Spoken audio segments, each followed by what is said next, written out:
എന്ത് നല്ല കാര്യങ്ങൾ വരുന്നതിന്റെ മുമ്പേയും ഒരു മുടക്കുണ്ടാവും. അത് ഹൈറായതാണെന്നുണ്ടെങ്കിൽ ഒരുപാട് പ്രയാസങ്ങൾ നീ മുന്നിൽ അനുഭവിക്കേണ്ടി വരും. ഒരു പക്ഷെ റസൂലുള്ളാഹി സ്വല്ലല്ലാഹു അലൈഹി വസല്ലമക്ക് നുബുവത്ത് കിട്ടുന്ന സമയത്തടക്കം അങ്ങനെയായിരുന്നു. വലിയ വലിയ പരീക്ഷണങ്ങളായിരുന്നു അള്ളാന്റെ റസൂലിന് അള്ള കൊടുത്തോണ്ടിരുന്നത്. അതുകൊണ്ട് തന്നെ അനക്ക് നന്നാവണം എന്ന് തോന്നുകയാണെന്നുണ്ടെങ്കിൽ ഈ ഇവിടെ വെച്ചിട്ട് നന്നായിക്കോട്ടോ. ഞാൻ വേറെ ഒന്നുകൊണ്ടല്ലോ പറയുന്നത്. ലൈഫിൽ കയ്യണ പരമാവധി എല്ലാ കുതിരകളിയും കളിച്ചൊരു മനുഷ്യനാണ് ഞാൻ. അങ്ങനെ എല്ലാ കുതിരകളെയും കളിച്ചിട്ട് ഇങ്ങനെ മുന്നോട്ട് പോകുന്ന സമയത്താണ് പടച്ചോൻ തലക്കിട്ട് ഒരു അടി തന്നിട്ട് പറഞ്ഞ് ഇപ്പൊ വേണമെങ്കിൽ ഈ നന്നായിക്കോട്ടോ. ഞാന് പിന്നീട് ഇങ്ങനെ പടച്ചോനിലേക്ക് അടുക്കുന്ന സമയത്ത് എനിക്ക് തോന്നി എന്തിനാണ് പടച്ചോൻ അന്ന് അങ്ങനത്തെ ഒരു അടി തന്നെന്നുള്ളത്. അങ്ങനത്തെ അടി കിട്ടിയിട്ട് നന്നാവാത്ത ഒരുപാട് ആൾക്കാരുണ്ടാവും. ഓര് വിചാരിക്കുന്നത് എന്താറിയോ, ഇങ്ങനെ ദുനിയാവില് കുരുത്തക്കേട് കളിച്ച് നടന്നിട്ടും ദുനിയാവില് വ്യഭിചരിച്ച് നടന്നിട്ടും ദുനിയാവില് പരീക്ഷ കൊടുത്തിട്ടും ദുനിയാവിൽ ഇങ്ങനെ ഹറാം പറപ്പെല്ലാം കളിച്ചിട്ടും പടച്ചോന്റെ പരീക്ഷണം വരുന്നില്ല എന്നുള്ളൊരു തോന്നൽ എനിക്ക് ഉണ്ടെന്നുണ്ടെങ്കിൽ പടച്ചോൻ ഇങ്ങനെയല്ല എന്നെ പരീക്ഷിക്കാൻ പോകുന്നത്. അതെന്നെ ഒഴിവാക്കിയിട്ടാണ് ഷെയ്ത്താന് വേണ്ടി കൊടുത്ത് ഷെയ്ത്താനാണ് എന്നെ പോറ്റുന്നതെന്ന് വിചാരിച്ചാൽ മതി.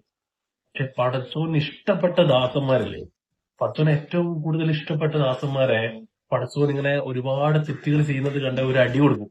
എന്നിട്ട് പറയും നീ നന്നായിക്കിട്ടോ എന്ന് പറയും. അങ്ങനെ ജീവിതത്തിലേക്ക് മടങ്ങി വന്ന ഒരാളാണ് ഞാൻ.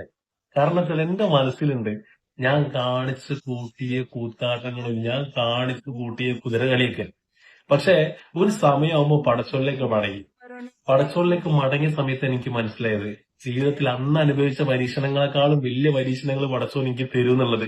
അനുഭവിച്ചു അനുഭവിച്ച് മൊത്തത്തിൽ പൊട്ടി പാളിസായി പണ്ടാറടങ്ങിയിട്ട് ഏറ്റവും വീക്കായ എന്റെ ഹൃദയം പടച്ചോൻ വീണ്ടും വീണ്ടും വീണ്ടും വീണ്ടും വീണ്ടും വീക്കാക്കി തുടങ്ങി.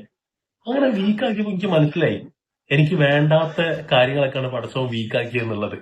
പിന്നെ ഓരോ പ്രയാസങ്ങൾ വരുന്ന സമയത്തും പടച്ചോൻ എന്റെ ഹൃദയം ഒന്ന് കട്ടിയാക്കി.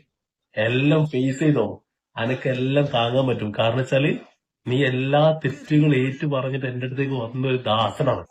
നീ ദാസനായ സ്ഥിതിക്ക് നിന്റെ പടച്ചോനായ ഞാന് നിന്റെ ഇലാഹായ ഞാന് നിന്നെ മാറോട് ചേർത്ത് പിടിക്കും. നിനക്ക് പ്രയാസങ്ങളും പരീക്ഷണങ്ങളും ഇനി ഞാൻ തരും.